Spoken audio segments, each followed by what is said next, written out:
Oita, Reinado é ótimo. Peraí, volta pro começo.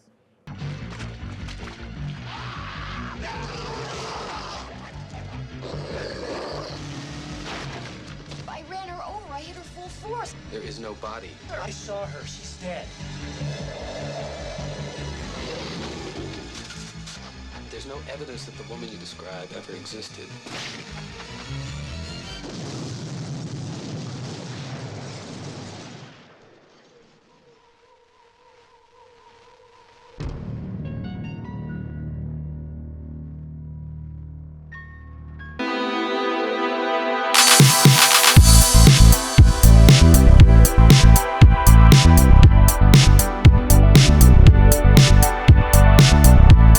Saudações cinematográficas. Olavo Filho aqui. Amigos, hoje vamos falar sobre A Árvore da Maldição. Terror e suspense são dois gêneros os quais a minha exigência é a mais alta possível. São gêneros que funcionam melhor quando se aliam a outros gêneros para formar um bom produto cinematográfico. Em 1990, o diretor William Friedkin, que foi o diretor do maior filme de terror de todos os tempos, O Exorcista, nos entregou um filme de terror e suspense difícil até mesmo para o ágil cinema de hoje.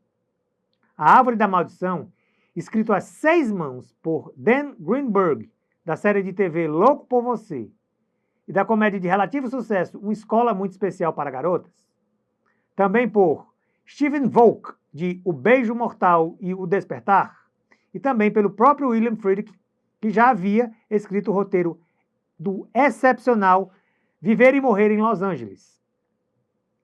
Eu posso até estar equivocado, mas chamar um escritor que tem mais comédias escritas em seu currículo não é uma boa adição para um filme de terror e suspense.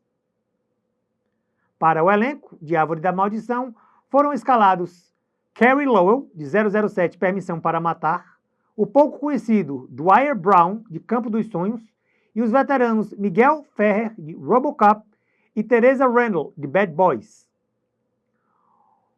Uma tríplice aliança, direção, roteiro e elenco bem interessante, que tinha tudo para que o resultado final fosse satisfatório. O orçamento da Árvore da Maldição ficou na casa dos 11 milhões de dólares em 1990, e sua arrecadação final foi de pouco mais de 17 milhões apenas no mercado americano. Deve ter arrecadado um pouco mais no resto do mundo. Mas como na década de 90 era difícil termos os números de bilheteria mundial, temos que nos contentar apenas com os números do mercado americano, infelizmente. Eu gosto de um enredo que trabalha com seitas milenares que escolhem indivíduos particulares como alvo para perpetuar o seu pseudo-reinado sobre nosso planeta. Principalmente quando a trama se passa em tempos modernos, onde o ceticismo de certas pessoas mais atrapalha do que ajuda. Muito mais bem dirigido do que atuado, A Árvore da Maldição tem alguns caracteres de seu elenco. É uma responsabilidade complicada para poder levar a trama da forma mais clara possível. É uma trama difícil. Eu acho que para dar mais clareza a essa produção, William Friedkin deveria ter usado pessoas ao invés de objetos. Mesmo que as árvores tenham exercido papéis importantes em filmes como A Morte do Demônio e A Bruxa de Blair. Aqui foi dado, na minha opinião, uma importância exagerada ao fazerem da árvore o personagem principal dessa produção. A Árvore da Maldição não é um filme para o público em geral. Não foi em 1990 e continua não sendo 35 anos após o seu lançamento. Nem todo mundo gosta do terror mostrado da forma explícita que o diretor optou por mostrar. A Árvore da Maldição foi mais uma daquelas boas ideias onde sofreu bastante durante o processo de produção. Passou por diversas mudanças durante a fotografia principal, sendo idealizado de primeira como um terror. Um de seus roteiristas, Steven Volk, queria que a história girasse em torno do demônio Lilith, que, segundo a mitologia judaica, foi a primeira mulher criada junto de Adão e não foi feita dele, como Eva. Lilith teria se recusado a servir Adão, desagradando a Deus, e foi expulsa do paraíso, passando a viver de forma autônoma, sem depender de Adão e até mesmo de Deus. Um roteiro bastante complexo, que daria um bom filme, mas de muito difícil compreensão. Mesmo não tendo tido uma bilheteria digna de sua produção, A Árvore da Maldição é um filme bastante interessante e deve ser visto ou revisto, não só pelos aspectos curiosos de sua cinematografia e produção, mas também para aqueles que gostam de cinema, principalmente o cinema dos anos 2020 para frente. E notar as diferenças de um filme de terror feito por um excelente diretor e os filmes de terror genéricos do cinema de hoje, os terrorzinhos básicos, que toda semana, todo mês tem nos cinemas.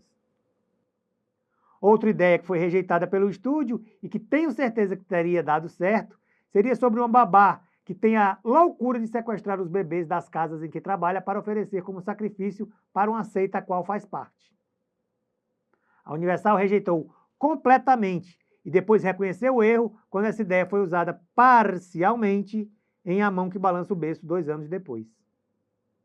Sam Raimi, de A Morte do Demônio e da trilogia do Homem-Aranha, dos anos 2000, foi chamado primeiro para dirigir A Árvore da Maldição, mas não aceitou, e terminou por dirigir o interessante trash Darkman, Vingança Sem Rosto. Se tivesse ficado no projeto, o resultado teria sido bem diferente do que foi entregue. Posso lhes afirmar isso, sem medo de errar. Reza a lenda que existe uma outra versão de A Árvore da Maldição com um corte bem diferente do que o dirigido por William Friedkin, com várias cenas adicionais, um final diferente e bem menos terror explícito.